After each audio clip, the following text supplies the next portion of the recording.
হাৰিয়ানা কুৰুক্ষেত্ৰ বিশ্ববিদ্যালয়ত অনুষ্ঠিত হ'বলৈ গৈ আছে ভাৰত আন্তঃ বিশ্ববিদ্যালয় কাৰাটে চেম্পিয়নশ্বিপ 14 পৰা 17 মাৰ্চত অনুষ্ঠিত হ'ব লগা এই চেম্পিয়নশ্বিপত অংশগ্ৰহণ কৰিছে গুৱাহাটী বিশ্ববিদ্যালয় কাৰাটে দলটো ইতিমধ্যে গুৱাহাটী বিশ্ববিদ্যালয়ৰ 11 জনীয়া কাৰাটে দলটো হাৰিয়ানা কুৰুক্ষেত্ৰ বিশ্ববিদ্যালয় অভিমুখে যাত্ৰা কৰিছে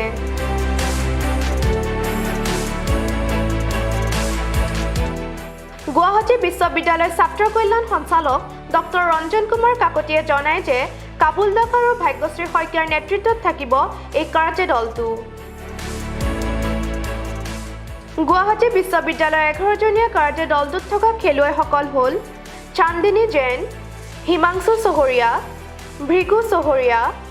ৰাহুল আমিন সানি Sharma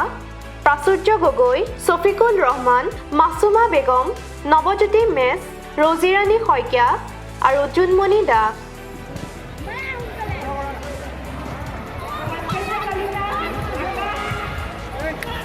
sports desk report red জোন